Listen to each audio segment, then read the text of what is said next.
Well, good evening, but I've lost my voice. I told Michael that this intro was going to suck. So, anyway, welcome to the All Over Overland show on Overland Radio. This is funny as hell. Oh my God. Anyway, I woke up and I had a sore throat yesterday, sinuses. And then today I've lost my voice. So, what the hell? Anyway, thanks for joining us. Welcome to the show. First, before we get Michael on here, I want to thank all of our sponsors, the Overland Essential guys, Overland Addict, Chad and his crew too. Of course, Midland USA. We're so grateful for all of the partnerships that we have. And tonight I'm looking forward to the show because we're going to talk with, well, Michael's going to talk with, not me, the Overland Essential guys. We got them tonight. So anyway, I'm going to let Michael take it over. I'm going to just hang out in the background. I'll be posting the comments and hopefully Michael doesn't try to make me talk too much. So here we go, buddy. Hey, everybody. Welcome to the All Over Overland show. My name is Michael Lee. Dude, I'm so sorry to hear. It's like, no I mean, I'm sorry for my ears to have to hear I know, your right? voice. It's right annoying as shit. Wow. I'm not even sure women would be like, that's telephone sex, like hot. Well, I don't know. It might be. Oh, wow. So I have a couple questions out there for everybody. Kind of get this started. We got some guests we're going to bring in here in a moment. But Lee and I were talking about this before the show. If you had as long as you needed to go from where you like, let's say where you live to, or just to do some kind of trip, to do a trip, even if you've shipped your vehicles, I don't care, from the start of the trip to the end of the trip, how many miles a day do you think an overlander should go? How many miles a day? Lee, you're up. That's a good question. My response was, it kind of depends on your terrain. But I'm telling you, overlanding the way you overland, not the way John overlands, but overlanding the way you overland, how many miles a day do you want to drive when you... I only want to try to drive about 20. But I end up driving more than that because I got this weird ass schedule that I got to be on, you know. Well, that's the beauty. So you would say 20 miles a day. Yeah, I could do 20 and be fine. And didn't have to worry about anything. Yeah. How many miles a day do you feel you travel now when you have all the constraints? That's a good question. I don't know. 150? Maybe. This last few 4 or 5 days has felt like that. Yeah, last 4 or 5 days. You know, I've always thought that around 67 was the magical number. Yeah, okay. But I mean, that's not really having a ton of obstacles or anything. That's just like almost like sightseeing driving, you know, because then you can get to one area, you know, you can get on the other side. But I think that's what also helps take a lot of these overland videos we watch. I know what it takes to run a camera back and forth and to try and film while you're driving. Yeah. And they're doing like a whole trail. So it's got to take them at least 2, maybe 3 times longer, maybe. Yeah. Than it would your average person. Like whenever I did Sugar Creek, I broke it up in 3 days. And you could do that in the 4 to 6 hour range, I think, and be done. But when you're filming, it just goes so much slower. So anyway, out there for everybody to think of, how many days would you like to overland if you had all the time in the world? And with that, let's bring our guests on. The Overland Essentials. How are you guys doing? Good. What's up? Okay, so I'm going to ask you the question. You have all the time in the world. You're going to go overlanding. How many miles a day do you want to drive on a true, like, overland? I don't have any pressure to be home anytime soon. So no No business requirements, no constraints, any type of deal. Just You're on a certain trail and you've got as long as you need to do it. What's your, because if you go too slow, you're going to get bored. 6 hours. 6 hours? You got I'm a 6 hour guy. Okay. Wake up, leave, break down camp, do all that stuff. How many miles do you think is in that 6 hours? The way I With drive, the or way the way you Brian overland. drives. yeah. That's 180 the way that I drive. That's See. 550 the way he drives, dude. That's so funny. I So could funny. overland So from here to you Oklahoma like in to 6 cover a hours. lot of ground. Is that what I'm hearing? What's that? You guys like to cover a lot of ground? I don't. So to me, I think 3-4 hours is enough. Like 250 miles Mm-hmm. to me would be probably like my max if I didn't have any constraints and it was just kind of go how I want to go. Then that's probably my limit. And I get bored at camp.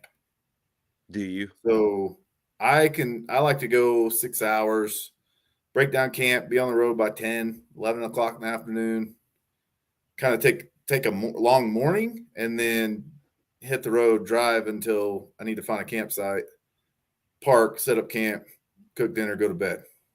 See, for me, it's probably, like I was telling Lee, it's probably like a 67 mile number. And in an hour constraint would probably be pretty ideal on that, because then that could change whether it was smooth roads or rough roads. You still spend about the same amount of time out there. But like I'm setting up a camera or I'm stopping to take pictures, like that's part of the overland thing for me. So I probably wouldn't cover as many miles. Are they frozen? Hey, Lee. I think they're frozen. Or I'm frozen. Yeah, we're trying to set up a speaker. Are we real quick. frozen? Hello. I'm not frozen. Okay, I think we got him. I was just off the screen for a second. Well, it was good. I was talking, so it didn't really. Hearing no, we can hear you. We can hear you just fine. That's what you get when you have the blind leading the blind, right? What happens? That's why we have you around, even if you can't talk. I know, right? I will tell everybody out there that don't feel bad for Lee. He feels fine. Yeah, I feel fine. He's totally fine. He just can't talk worth crap. Yeah. So speaking of being on the road, you guys have been killing it out there with the shop. So how many different events have you guys been to in the last, I don't know, since the season started, since the event season started? Like what's that look like?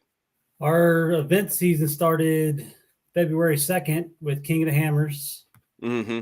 We're out there for 10 days. Well, we were out there for 14 days, but the show was for 9 days.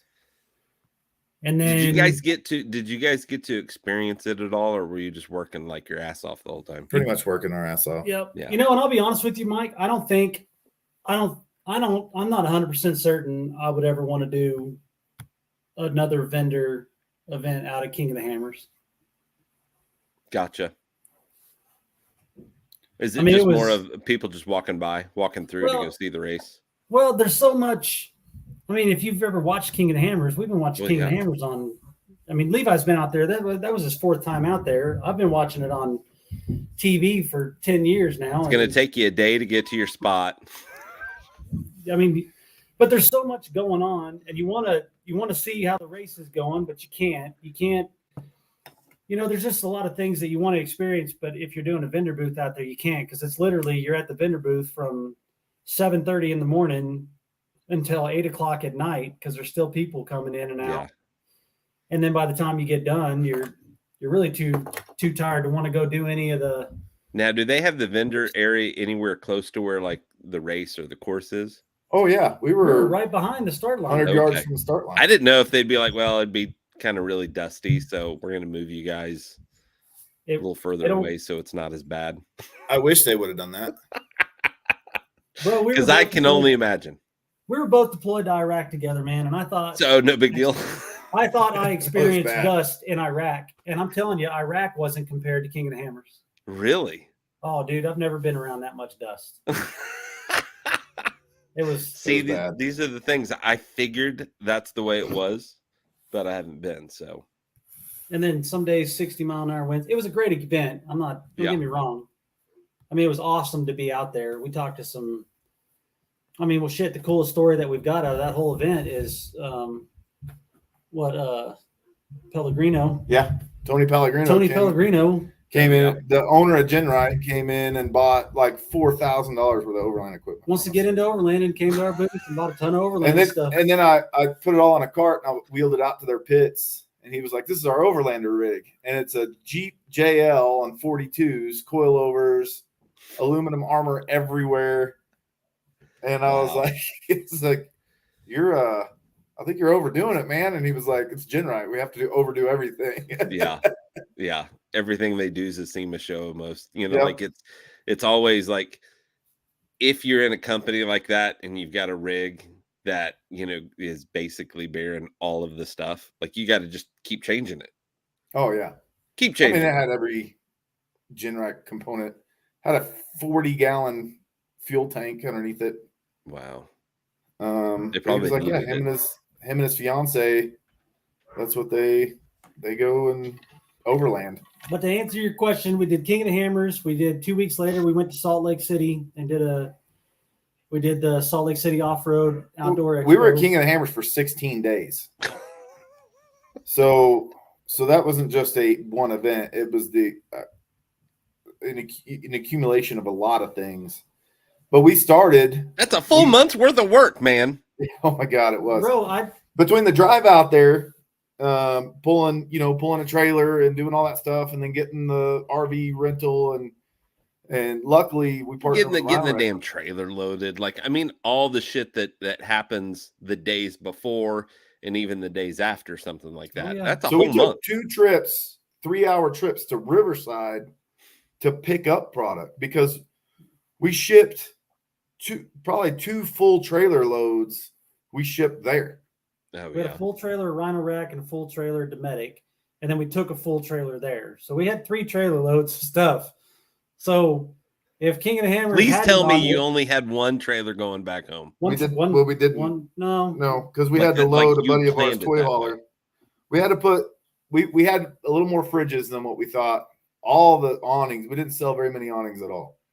So really, you think that? Well, but it's too hard to put California and we didn't. There's 80 mile an hour winds all the time, so it's not like you can pitch awnings. You know what I mean? Because you couldn't even have one out half the time. Yeah. But we ended up. Not only was it dusty from the race, but it was super windy. Oh, dude, there was. I bet 5 out of the 9 days that we were there, it was probably 40 to 50 mile an hour wind gusts. Oh shit! Yeah, that's like I'll tell you what sold. First Mountain State Overland. Not Mountain State. I will tell you what sold the best at King of the Hammers, and it's sitting right behind you. The Gazelle? Dude, I'm telling you, we sold every Gazelle product that we brought out. Every single one of them. Yeah. There were people trying to buy our demos. Yep. Because people were out there in regular Coleman tents and things like that, and that wind would just crush them. And so they were out there in like basically a sock, you know what I mean? Because all the poles were broke. Yeah. And we sold out all the chairs that we brought. And all the fireside pop-up pits. Well, then, see, you just need to bring shit people need to that event. Yeah, you're exactly right. The shit that the common guy doesn't realize he's going to need a stove. Right. I didn't know to bring a stove. But being our first event, like that really gave it, not our first event, but like the first one for the year, really gave us an idea of. Well, and it's going to be a different event than you're normally going to. It is. Yeah. And the one we're actually leaving tomorrow to go to our next event. Yeah, we leave for Pomona, California to the Overland. It's the California Overland and Outdoor Power Sports Show. Oh, wow. Yep. Pomona, California. So we're leaving tomorrow for that one. So that'll be the 3rd event that we will have had since February 2nd. Right on. And then we turn around and leave for more. We get back from that. We got 3-week downtime, I think, and then we leave for more.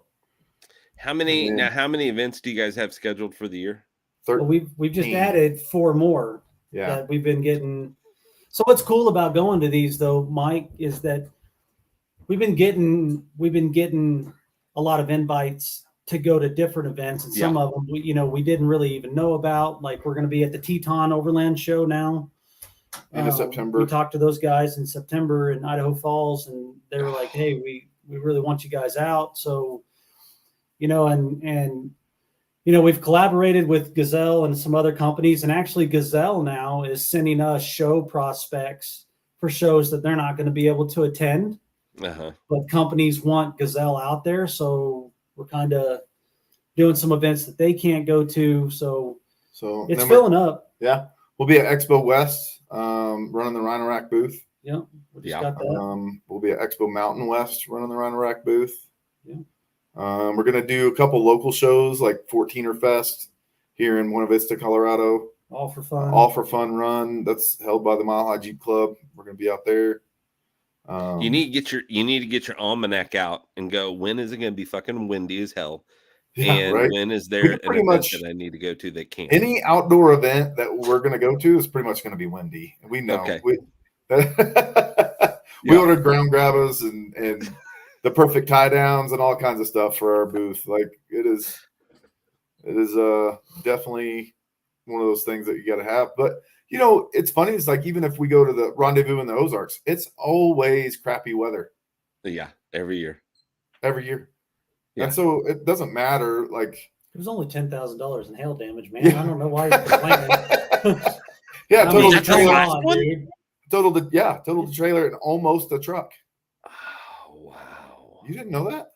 I guess I didn't either know or didn't remember. Brian had his brand new Bronco out there and parked in the only overhead parking area that we could find within 20 miles. And then he wouldn't even scoot over to let me in. No.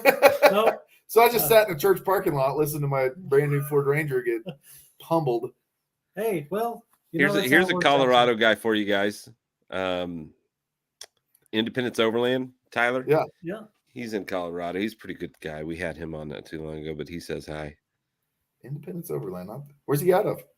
I don't remember what town in Colorado. Tyler, what town is it? I don't remember. Sorry, my bad. Yeah, he says Buena Vista is where it's at. So is that where he's at? Yeah. Huh. Good stuff. Yeah. Anyway, good guy. But yeah, he's in Colorado. He'll be going to probably a lot of those events. But so you got 14-ish, 13-ish you added for recently. Yep. What do you think your limit is for the number of trips that you guys want to go on? I think this we're year. there. Yeah, that's you think you're there? Yeah, I think we've maxed out the calendar. I mean, we're even because like the Pomona Off-Road Expo in California, one of the largest off-road expos in the country. We actually have an invite to by the Tony. Yeah, Tim Pellegrino. He's the promoter for that, and he wants us to come out there. But the problem is, and he wanted us to come to Jeep Beach and Smoky Mountain Jeep Invasion and all that stuff. But I'm like, I mean, we're kind of tapped out. Like, that's a lot of shows. Yeah. But see, and then I talk to people like the guys that own Clean Freak, and they're trying to hit 80 shows this year. I'm like, well, there was a couple companies that I talked to for a brief minute about, their sales role or they're going to these shows, and they were like 25 shows. Yeah. I was like, I don't know about 25 shows. But the problem, I think it would be doable to do that if we were a bigger company. We partnered up with a third-party shipper, you know what I mean? So we could have all the product, I could have, while we're finishing this show, obviously we do an inventory, see what stuff we need to order for the next show that's 2 weeks later, have it all shipped to that shipper, and then that shipper has it at that next show by the time we get there. That would be completely different. Then I think you could do 20, 25 shows pretty easily that. If we were bigger guys that could do that. And you didn't have, and me, I mean, I have a full-time job. Well, yeah. Hold on. That doesn't mean he goes to it. I don't go to it. That doesn't mean he goes to it. I'm pretty much on the out, but I'm still in the Army, so I don't want to burn up all my leave like that. So I think we could do more if we were doing it that way, but we're just not. I mean, we're small guys, man. We're small time, so we're not big enough yet to be able to do. Well, I think most of the people who go to those events are pulling their own trailer and doing their own dirty work. Yeah, there's you'd a lot be surprised. There's a few big companies. Don't get me wrong. Like Skyjacker, we were right next door to the Skyjacker booth in Salt Lake, and he literally was one dude flew in, rented a car, drove to the expo, unloaded a pallet that was already there, and setting in the spot. Yeah. And he's like, this is how we do all of our shows. Like, they didn't have a vehicle in the booth, they didn't have nothing. And he was like, yeah, this is, there are several that we go all out on, like Easter Jeep and things like that. But for the small shows, that's kind of how they go. But the thing is we don't have a strong enough online presence either to be able to rely on just go there for marketing. Well, and that's where I get frustrated with some of the shows that I go to, because Lee and I talk about it all the time. Is it a buyer show, or is it just a show off show? Right. And honestly, those are the questions that we've started asking before we agreed to a show. Yeah. I mean, we didn't do, we did less than we expected at King of the Hammers with 150,000 people there. However, we didn't do too bad.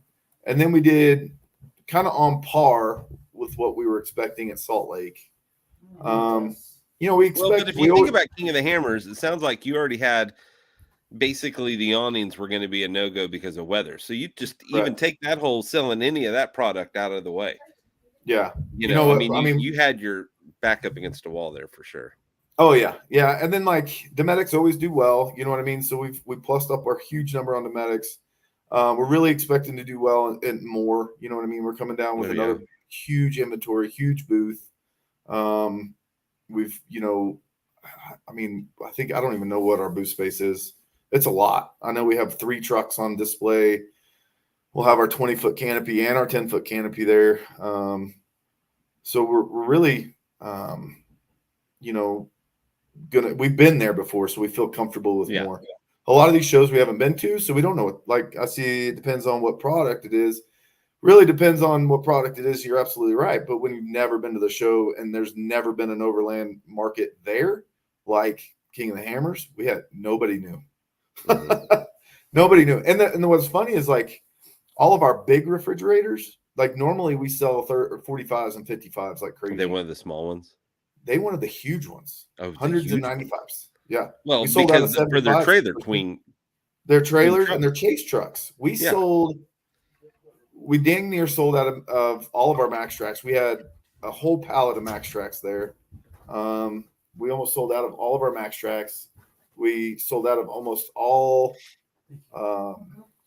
We sold over half of the refrigerators that we brought.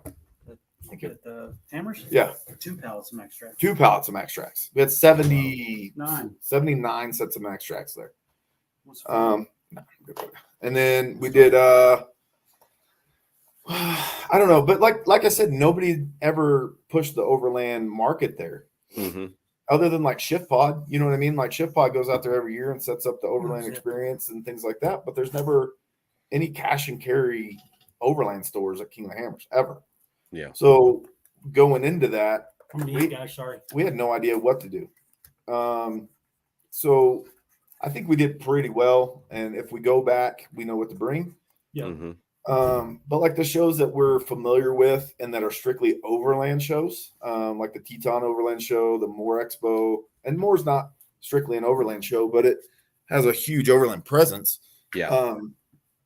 Rendezvous in the Ozarks, things like that. We know what sells there. We know what to bring, and we'll sell out of all that stuff at those shows. And what's funny is every time we talk to somebody about cash and carry products and what we have to offer and what things like that, we're minimizing our product line drastically. We have over 400 accounts. We buy wholesale through 3 major wholesale companies, so we can pretty much buy anything. But what we're doing is picking the companies that want to work with us, and we want to work with them. Yeah, it's not like you can have something sit on a shelf for a month, 2 months. Right. You're moving things around. Well, and then like the companies that have good customer service, the companies that have great warranties, the companies that stand behind their product and that are not going to go out of business and, or get bought out in the next shows. Yeah, in between shows. So like, and that took a long time to learn. I mean, we've been doing this for 4 or 5 years now, and it took a long time, trial and error, different products and products that we actually believed in and we still like, but they don't move. Like, I mean, And then there's companies that we absolutely love that we refuse to work with just because it's a nightmare to deal with them. Yeah. So yeah, I'm sure there's a lot of both sides of that in the industry for sure. Well, I think we've narrowed it down to about 6 companies that we're focusing that are on the list. Yep, that we're focusing on, and I think those 6 companies stand behind us. They want to see us succeed. We want to see them succeed, and we'll continue to drive those products. And the good thing about those products, we use them daily.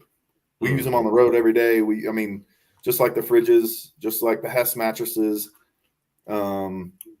Gazelles. I mean, we constantly are abusing those products. Is he eating during the show? Is that what's going on? I was eating. I'm sorry, guys. I haven't eaten all day. I want to know something real quick. Yeah. Who's the better salesman or bullshitter to sell product? Brian is the better bullshitter. I know Brian is. I know. Hold on. Yeah. We have our strong suits. I think we're both. They're both complementary. We're both good salesmen, but I think they're different.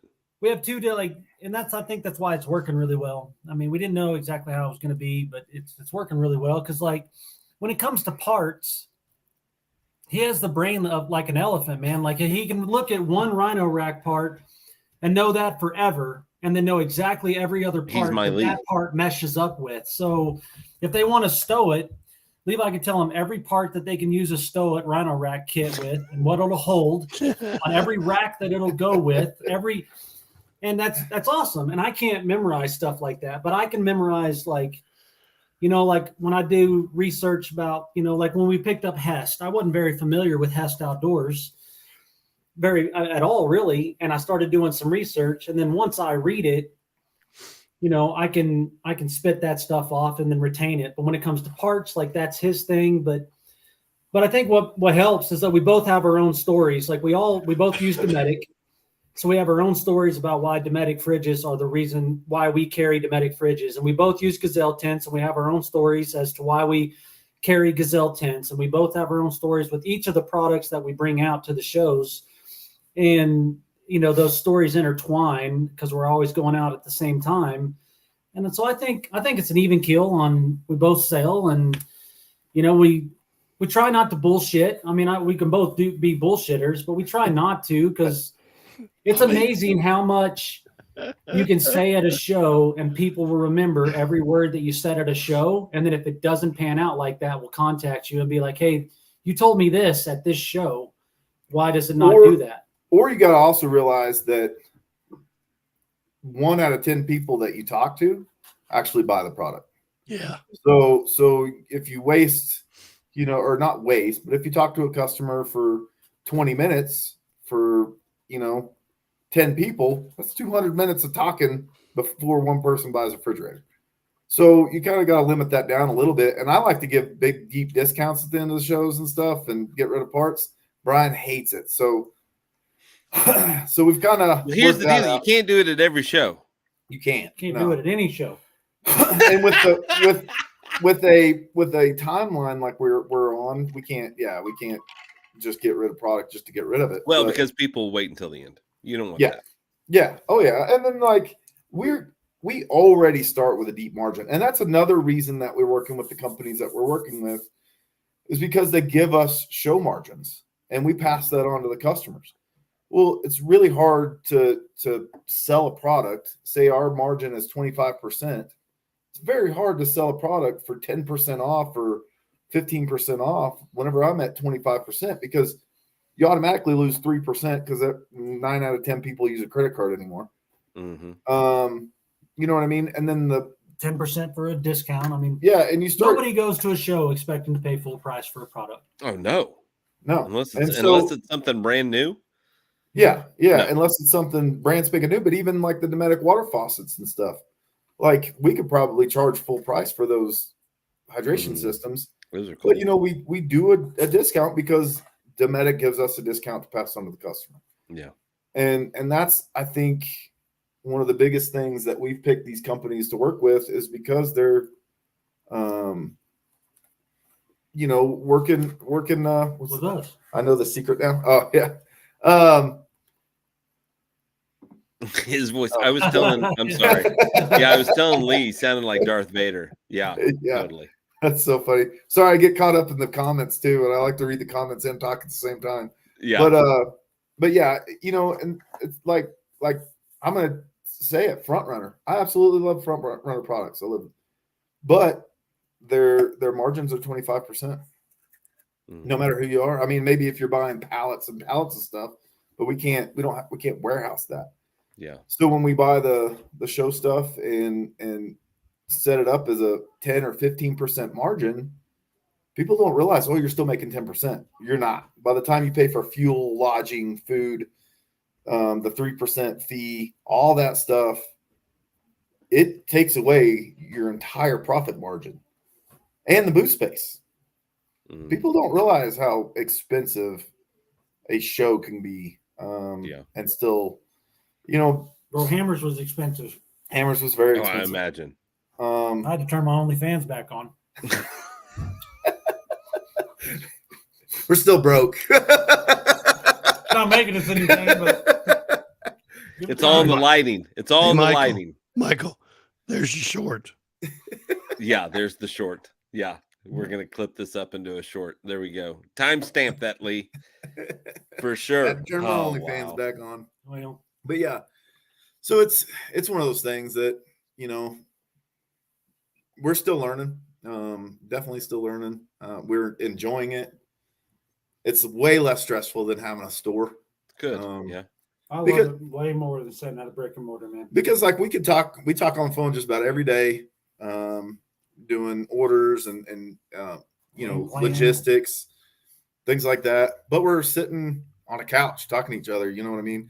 With laptops in front of us, doing all our logistic planning. And then at the end of the day, we're not tied to anywhere. So if we want to take off tomorrow and go to California, we can. I hire a dog sitter and we're off to California for a week. You know what I mean? We're actually going through Phoenix and doing that stuff on the way. He's going to Vegas right after the show. And then, we got the Teton Overland show. And then the week after that, we're in Fort Fest, I think. Back here. Yep. So we're going to take a week. Like the June show, we're going to stay an extra week in Salt Lake City. Yeah. Well, it's in Huntsville, Utah. We got a show in June in Huntsville. It's the Outdoor Adventure X show. And then right after that is Outdoor Retailer.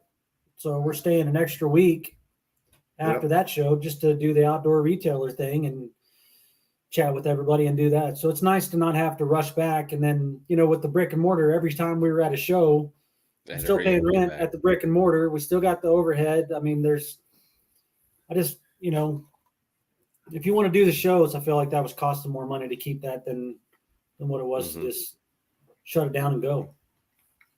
Yeah. Absolutely. Yeah. And you get to actually be out. Yeah. Yeah. And we like traveling. Well, let me tell you this something. Like, we drove from Colorado Springs to Salt Lake, Utah. Our average miles per hour for that entire 500 miles, blazing speed, 22 miles per hour is what we average. And I'm gonna be honest with you, there was about 19 or 20 times where we should have stopped. And I want to tell everybody that your resting heart rate while sitting can reach 125 beats a minute before you'll pass out. Because I didn't pass out, but I was at 100.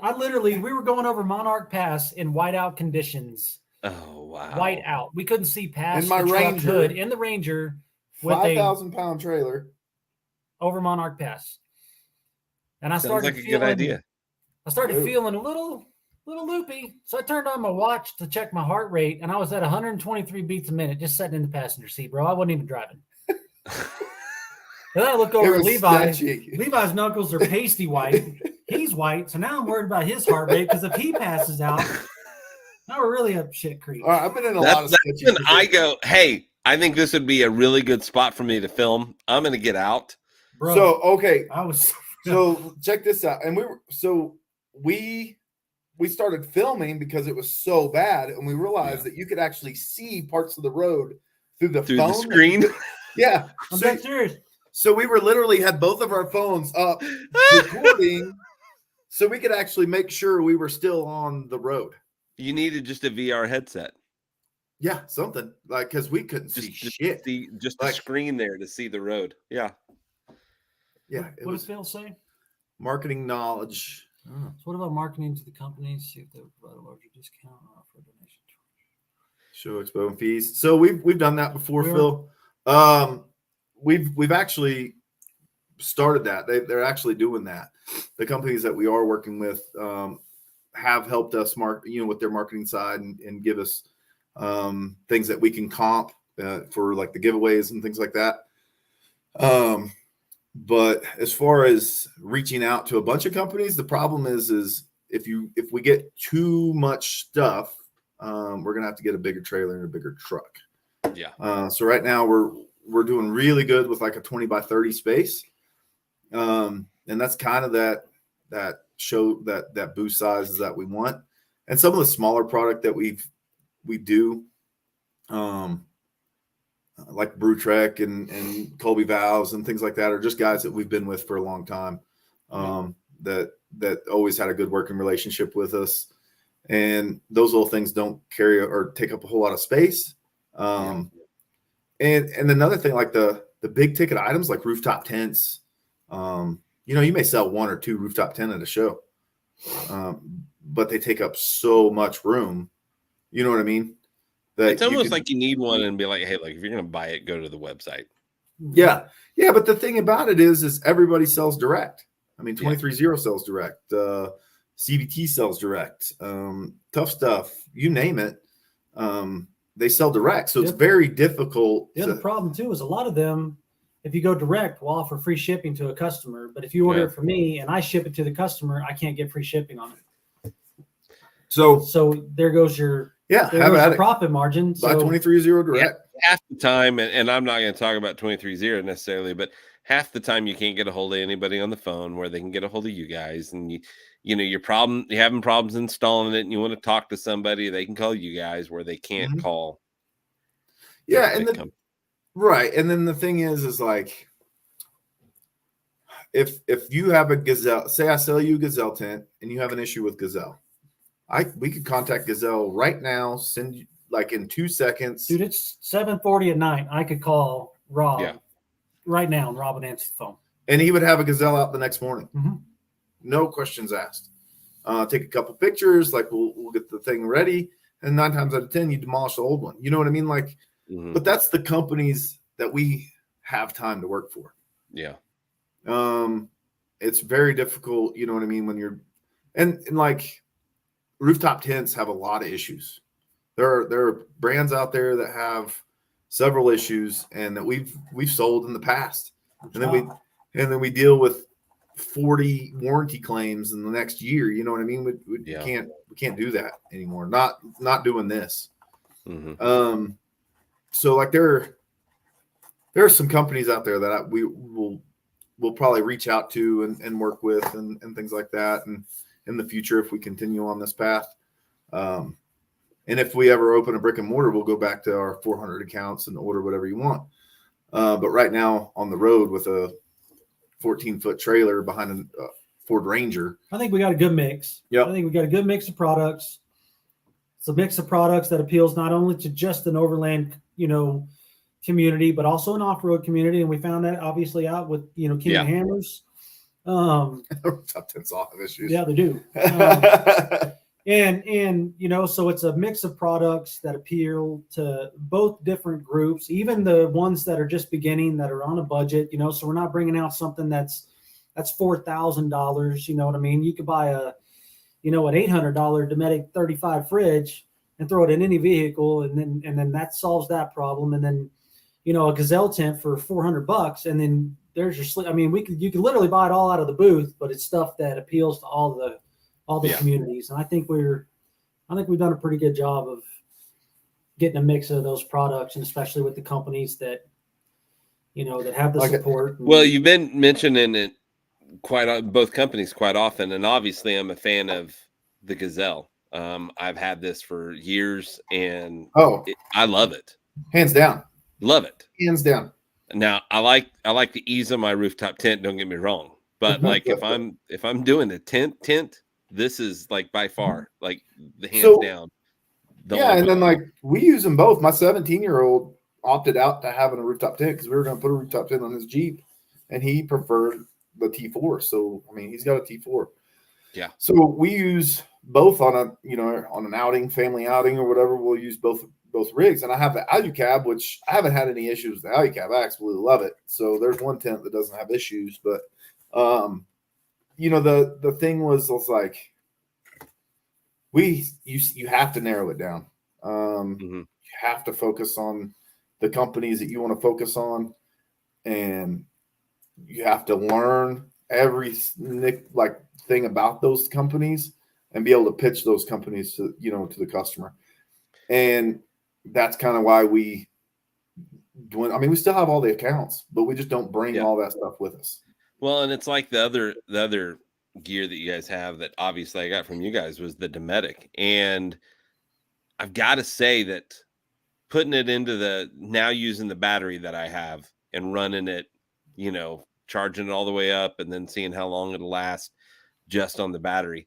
There were times that I went out there and there's like zero draw from the fridge. And I'm like, what's going on? Like, is everything working? Like, I got a little panicky because like, look, I want this thing to work like the whole time I'm camping for days and days and days. And even if I'm using the truck to keep it going, to charge the battery, but I was a little surprised. And then I was like, I don't know if this is a shout out to the battery or to the fridge. And I'm guessing the fridge because it's the one that's deciding it doesn't need much power right now. It's cold. So we're going to relax for a bit. And they keep coming with new cool stuff. I mean, they have an air conditioner unit now that has that same 12-volt compressor and stuff on it. That is a no-brainer if you're doing a van build or something like that.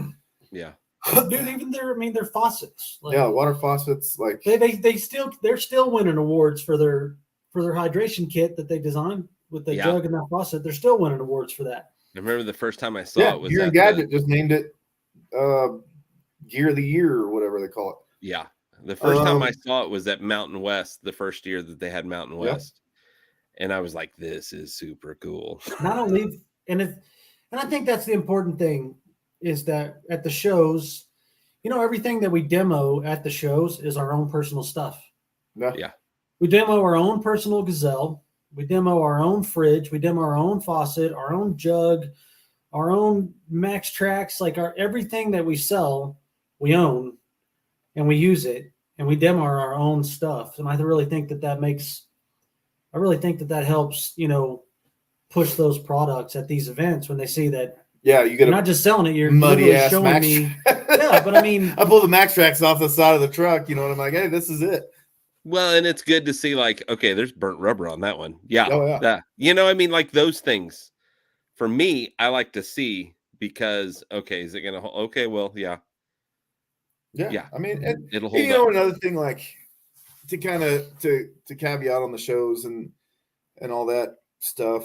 Honestly, I like going to the shows and talking to people that are new. Yeah. In Kansas City, we had a great following, and we love our customers still at Kansas City in the area. But it's kind of neat to talk to a family of 4 that are just getting started and talking about all these products that they're wanting to buy and things like that, and just being able to say, hey, look, if you have any questions, we started out as an education-based company in the beginning, and we continued that role. So whether I sell you a product or not, feel free to give us a call. Yeah. I mean, I started doing a Rigs and Coffee here in Oklahoma City, Edmond, but it's north of Oklahoma City, basically. And this was our second one. We had probably about 60 to 75 rigs. And I spent the last 20 minutes talking to this couple about rooftop tents and about just the things that I've done to the truck. And it's like, well, how many people are you going to camp with? That's a first thing we've got to know if you want to get a wedge style or if you want to get something different. So just going on from there, but it's being able to have those conversations and with people then to know what they need. right, and then just also, they have their mindset on these companies and be like, well, name all the company, like rooftop tent companies. I'm like, well, name them all that you know of. You know what I mean? And let me turn you on to a couple other brands that are out there that you may have never heard of. You know what I mean? And like that might fit your budget a little better, that are just as good a tent, especially if you're only going to go out 3 times a year. Like, let's really talk about this. You know what I mean? Because then you could spend your money on the trip instead of the gear. Like that's one of our biggest things. Like, don't overspend on your gear and not be able to take a trip. Mm-hmm. And that's been one of the biggest things that we've came across over the past 5-6 years is you see people and they come in or they're ordering stuff weekly and building this stuff and then all this stuff. And you're like, hey, we're all going to Colorado. Do you want to go? Or we're all going to Utah. Can't afford it. Can't afford it right now, man. Like, now's not a good time, financially. I'm like, bro, you just spent 20 grand on your truck and parts. Like, you could have gone away with a Coleman stove and a Gazelle tent or a Coleman tent and an air mattress in Utah. You know what I mean? Like, we could have got this whole thing set up for $120 and you could be on your way. Yeah.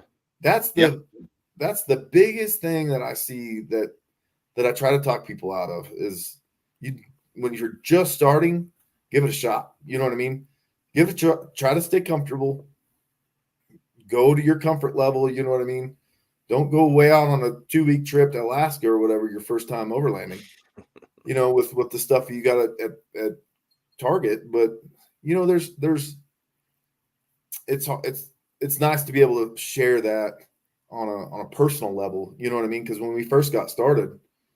Well, and it usually takes your first round of gear to understand the whole, pay once, cry once. Yep. Yeah. That whole thing. But it also takes getting all that gear to figure out what it is that you actually want out of your gear.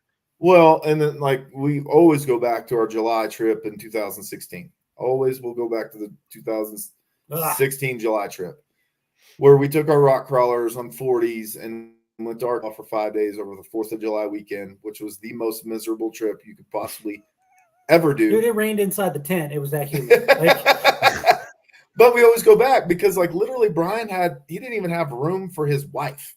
No, I had to make her ride with a buddy. But I mean, because we overpacked, we didn't know what to bring, you know what I mean? And I always go back to that 2016 story that, we went on a budget. I mean, a ridiculously small budget, taking our rock crawlers weren't cheap by any means, but all the gear that we had, you know what I mean? Single burner Amazon stove. Well, it's all those people at King of the Hammers that realized they didn't have the right tent. Yeah, you're absolutely right. And Brian didn't have the right tent. I didn't technically have the right tent for that situation either. But outside here in Florida in the class. Yep, they're phenomenal. Yep. They're so awesome. like I always see people wanting, all this stuff and spending 20 grand on Overland and right out of the box, and then they hate it. And then the next thing you know, they're selling all their stuff on Facebook Marketplace for half of what they bought it for. There are a lot of things for sale right now. There are a lot of rooftop tents for sale. Well, just fully kitted rigs. Oh, yeah. I mean, I'm not talking about, I've been amazed with not even talking about the normal, like, hey, I'm selling my old tent because I'm upgrading to this one. It's the whole damn vehicles for sale because they're done.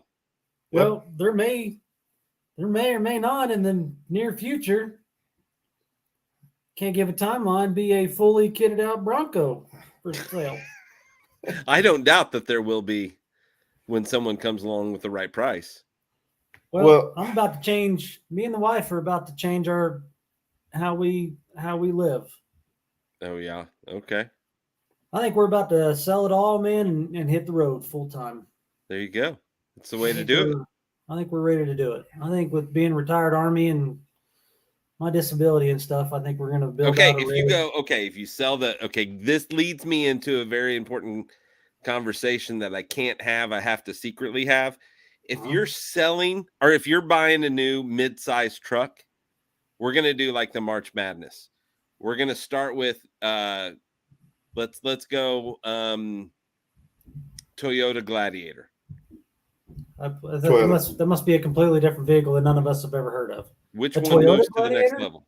No, he Toyota was saying or Gladiator. Toyota or Gladiator. I'm a Gladiator fan. You're a I Gladiator. think Gladiator over Gladiator. Toyota. Yeah. So you're but both go Gladiator. Okay, Gladiator or Colorado. Colorado. the new one coming out, Dude, it's all new shit. Not old stuff. 2023. Yeah, Colorado. the new Colorado. The new Hands Colorado. down. The It's new gonna be Colorado or the new Ranger. New Ranger Raptor. New Ranger Raptor. Well, he didn't all say day. Raptor, dude. Yeah, he No, did. I know He said Ranger Raptor. It's a new Ranger. Said Ranger. The new Ranger Raptor compared to the ZR2, I think the Raptor is going to blow. I don't think that's fair. I'm talking just Ranger. ZR2. ZR2. ZR2. Because Yeah. Ranger's not Okay. going to come with front and rear locker unless it's Yeah, a that's Raptor. you got to realize ZR2 is the top of the line Colorado. So why don't you Well, take the that's true. top of the line Ranger, which is the Ranger Raptor? I think it's going to 400 be done. horsepower, Let's see if they're actually. Are they out yet? The order bank opens April 14th. Okay, It's they coming. have to be out. And we Because this is spent gonna be 2 one So of the those hours- 2023 ZR2 is not out either. It is too. The order bank just opened. So we spent 2 hours talking to Ford, a couple guys over at Ford. Well, it was Lauren Healy that Yeah. raced it. The Ranger Raptor. They took a stock Ranger Raptor, put the cage in it that you have to have, put some extra lights on it. A fuel reservoir. Yep, and then took it out to Baja. They drove it They to drove Baja. it to Baja, raced it, Baja. drove it back. Yeah. See, but how And is then- that going to handle what we kind of do to it? I'm not racing a truck. Oh, you're always racing.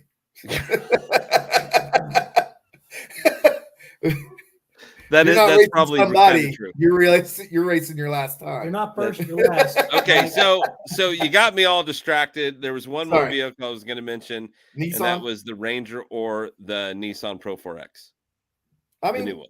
I drove both. So I drove all of them. Before I picked the Ranger trimmer, I drove everything. I drove the ZR2, actually had a ZR2 for 2 days, and that was my number one pick. Mm-hmm. I had a SLT Ranger. I didn't have the trimmer at the time. I drove it for a day. I drove the Pro 4X. And I really liked the Pro 4X. Nothing wrong with it. I just didn't like the back seat. Yeah. And my kids. The Tacoma, I've dealt with so many Tacomas. I don't like the lounge position. Yeah, And I then- think the sitting position is totally crazy in the Tacomas because it feels like you're sitting in a car. Yeah. Almost. Well, that and there's only 3 feet of leg room or 3 inches of leg room in the back seat. My son's almost 6 foot tall, and I Yeah. want him to go with me. I mean, to you enjoy get going. in from that It's like into the fifty pounds, Colorado, you yeah. feel like you've gotten into a bigger house. So yeah. And then you go in the really like Nissan, you Colorado. feel like you got into a bigger house. So the thing was with the Colorado, I think it was like 54,000 or 56,000. 45 for the ZR2. I was looking at the diesel. I think the Oh, new yeah. one that was coming in, the ZR2 diesel and the tan color, I think it was like 56,000 at the time, the one I was going to buy.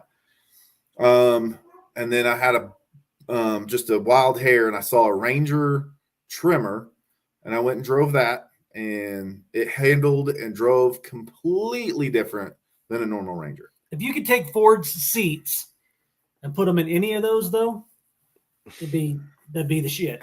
They make the most comfortable seats on the planet.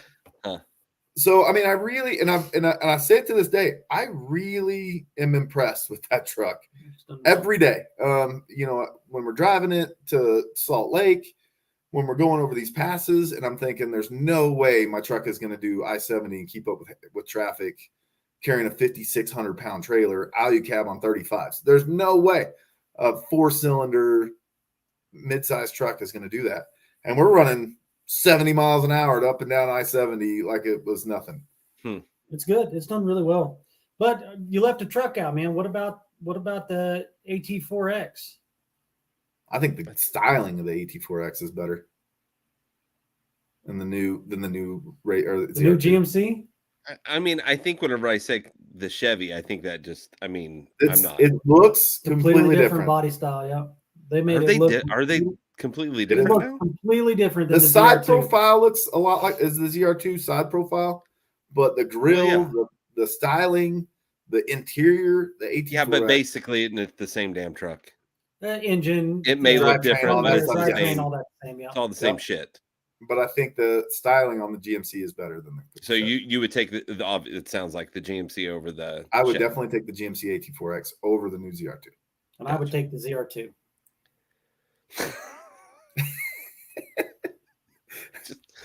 But just to be different. just to clarify, Mark, if you ask me April 14th, it's got to be out, it's got to be available, it would be the Ranger Raptor. Hands down, 100%. Ranger Raptor is going to change the game for midsize trucks. Front and rear locker, coil sprung front and rear, 12 coil overs front and rear. No more leaf springs. 12 inches of travel. Do you think that's going to outsell a Gladiator? Yes. Yeah. Because the ride quality over so you get the 3.5 liter, which is averaging 20 miles per gallon on 35s. They said they. Do you think it's going to outsell a Toyota? Yep. I don't think it's going to outsell Toyota. I think it's going to outperform a Toyota. I think it'll outsell. There are a cult following when it comes to Toyota. Yeah, Toyota. That is just doesn't have performance. Yeah, unheard of. I mean, so but I think performance wise and overall truck, it's better. I mean, the drivetrain's better. The 10-speed transmission's better. The brakes are better. Front and rear lockers out the door is better. Coilovers front and rear is better. And you're going with this current generation of Toyota because they're getting ready to have a new one come out. I don't know if it's going to be much different. Even the new one, you're still going to get leaf sprung. That's the whole meat and potatoes of Toyota and why they're so reliable is because they master old tech and they build it to where it never breaks. Mm-hmm. But I've been on the trail a lot of times with Toyota Burfield's breaking and tie rod ends breaking and things like that any independent front suspension truck is going to do. Mm-hmm. I mean, as long as the motor, will last 300,000 miles like a Toyota will, any truck is going to perform like that it's like the LS trucks. Yeah. There are LS trucks on the road right now with 1 million miles on them. Yeah. My grandfather has one of the vans with it's got the LS motor on it. Yeah. And people don't realize, but like some of those vehicles are phenomenal off-road as well. Like the old school Z71s, like the 2000, 2001s, you know what I mean? That had, the 4L80, what was it? 4L80 or 4L60E and a LS1 and stuff in it. Is this the fucking price of the Ford Raptor? That's overseas, right? As of right now, they're looking at around 60,000. They said $60,000. That says 85. Well, that's like not starting plus on-road costs. No, we talked to Ford directly at King of the Hammers. They're going to start. Lord. They're going to start at $60,000. Now that's not including MSRP markups that are destination charges, but they're and that's what is going to start. So that's going to be the bare bones. 59.9 is where they're trying to sticker it at.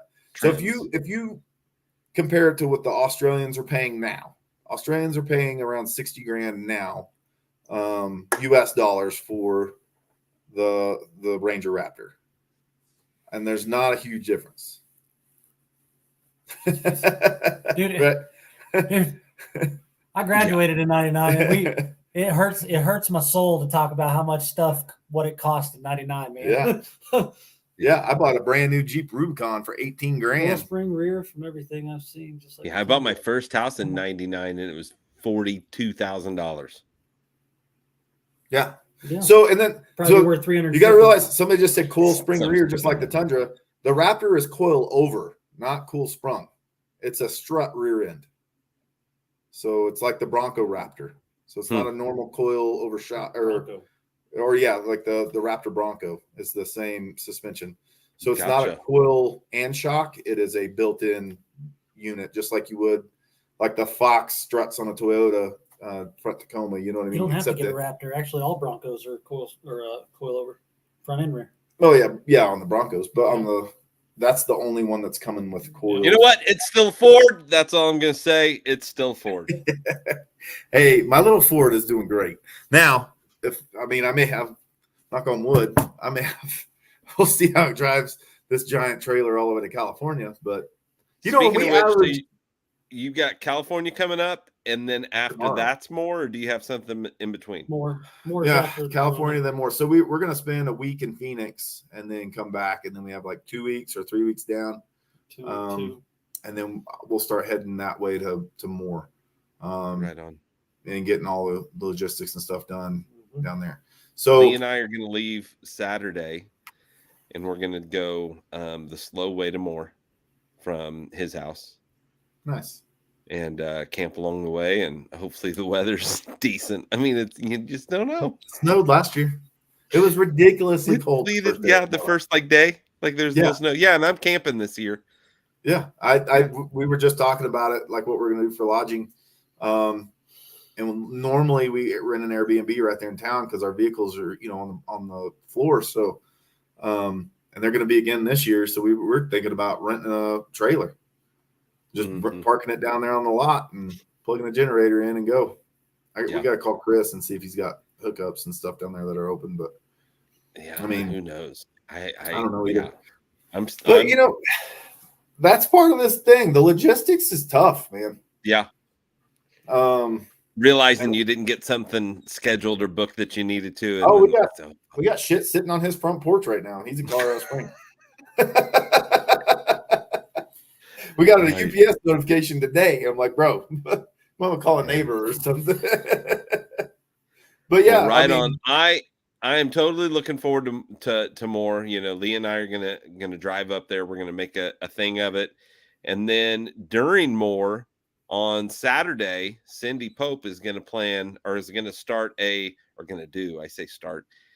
have a Rigs and Coffee that morning around 9 o'clock, I think is what time she's thinking of having a Rigs and Coffee there in the camping area at the Moore Expo. So I guess if you're going to Moore, you'll be able to participate in the Rigs and Coffee because they're not going to let you just.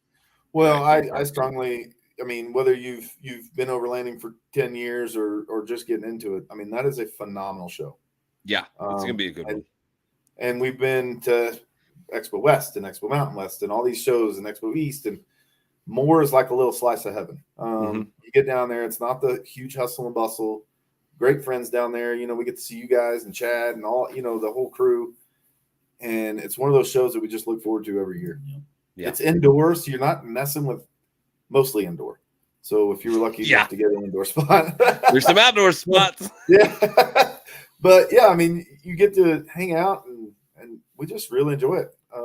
We actually just got the Rhino Rack booth too for more. Very cool. So we'll be running the Rhino Rack booth at more, plus our booth. So I think total it's like 90 feet of booth space. It's a lot of feet, bud. I'm looking forward to the parties afterwards. Chris says he's going to have some things happening. The problem with the parties afterwards, I've heard about a couple parties, and these are longer shows too. Bro, it is so exhausting. Like, he went to, instead of 3 days, we're doing 2 days, and the show itself is longer. Yeah, and it's exhausting. Like to be there all like set up and tear down, and it is exhausting. Usually by 8:30, we're like, time for bed. That's my normal bedtime. That's his normal bedtime. But that's where I'm excited about camping there at the expo. I'm going to camp in the storyteller section, and a few of us are going to camp up there. So I'm happy that when I'm done, I can just go crawl. We need to reach out to Storyteller or have you reach out. Maybe we could just rent one of those vans while we're there, or two of those vans, and have a place for Brian and I to sleep. That'd be sweet. That'd be the way to do it. Yeah. That's kind of what we're looking at. It'd be nice to give me some experience in one. Yeah, that's what Brian. Who knows? I mean, you may need one. It sounds like you're headed that direction. We're going to a van build. Yep. See? Yeah. Lee was thinking about it, and I don't think he's doing that anymore. I've decided. Me and the wife decided we're gonna give it a shot. I'm still building the Bronco out. I'm not rushing it or anything like that, but that's my plan. My ultimate plan is to do a van build, and I've been looking at Storyteller, and there's so many companies out there now. Yeah. That I'm trying to figure out, so I'm going to start looking at some and getting some seat time in some of them and kind of get an idea. Yeah. I can just see myself being in that direction, at least when I'm as old as you guys, I could see. Well, it's just the space. I mean, and I could see it. Yeah. So we're going to. I mean, I'm gonna be honest with you. We're buying a trailer, a bigger trailer than what we currently have, because my daughter, she's still in school, so she's got to have a place to do schoolwork and do all that stuff. But when we're as soon as my son graduates, we're on the road as well. But we're going to do it out of a trailer. We've started looking at some trailers, and the thing is like, you don't realize if you don't have a house payment and your trailer is your house payment, you could kind of go bougie. Yeah. You know what I mean? Oh, yeah. Yeah. I mean, and the thing is about being a retired Army with disability and things like that and how it all works out, like, $1,000 or $1,200 trailer payment is not that big a deal if you don't have a house payment. Yeah. See, I've been yelling that for a long time, so I'm right there with you. Well, hey guys, we've gone over an hour, so always good to have you guys on, and sure. We'll see. Now you're going to be, for the people in California, what's the show you're going to be at? The California Overland and Power Sports Show, Pomona, California. Pomona starts on Saturday. Yep, starts on Saturday. And then we've got more coming in April. So and then we'll be at Expo West in May. Yeah. Make sure that you go get your tickets. You can go to the website and buy your tickets for the More Expo. I recommend getting your tickets early so that it's not as painful when you're going through the line. Yeah. Yep. And if you're looking at getting Dometic, Gazelle products, Rhino Rack products, Max Trax, bro, and you can wait till the show and see us, I'm telling you, man, we're doing some awesome deals on all those things at these shows because the companies are working out what they're working out with us. So I am going to have some paintings for sale if anybody's into Bronco. that. There's an old Bronco for you. I like that. So, you're pretty talented, Mike. Well, thank you. So I'm working on a few more. I've got one that I'm working on. You have a video of you painting that, so we know it was really you. Yeah, it's probably his girlfriend. Probably his girlfriend. Yeah. Here's one that's in working on. Is that a new Bronco? What is that? That's a picture that Travis sent me with Element Outdoors, the rentals. So in the middle is going to be the red Jeep. So still working on that one. It's got aspens on one side, evergreens on the other side. You guys are more than welcome to come out to Colorado with us, and you can sit down and paint some watercolor scenery. Dude, I may be moving out there. Let's go. Come on. Don't do it. I don't know if you know this, but Brandon Paddock from Berserker Off-Road he moves in this week. Really? So the girlfriend has applied for a couple of different things, and they're all over the country. So Colorado's on the list. Don't move to Colorado. Alaska's on the list. Go to Alaska. Go to Alaska. Go to Alaska. It's really so that way we got. And I've still got a kid in Oklahoma, so it makes me nervous. Well, go to Alaska, and then we've got a place to stay when we come there. See, that's what everybody keeps telling me. I think that one's a really good idea. Look out for your friends, man. Quit being selfish, dude. That's the best idea ever. And your child is old enough to fly, so it's, come on. Yeah, Families are separated all the time, dude. We've been deployed. My kid still talks to me. You're being kind of selfish, Mike. Yeah, right. Well, we'll see. Still waiting on a bunch of things. She's applied all over the place, like I said. So, if you move here and you need any help doing any moving and stuff, you need to let us know. Well, let me know, because Brian still lives in Missouri. I'll come up and help you out, Mike. I won't come help him load the trailer, but I'll come help you move, buddy. Come help me. Well, awesome, everybody. Lee, thanks for pushing all the buttons, doing the things that you do. Ryan Levi, thanks so much for being on the show. You guys have become really good friends over the few years that we've known each other, and I really appreciate the friendship more so than anything. So you guys are always fun to talk to. Everybody out there, the same. My friends out there, you guys help grow this by just watching and telling everybody about it. So thank you very much to everybody out there watching, listening, however it is that you're enjoying the show. Whatever you do, make sure that you go all over.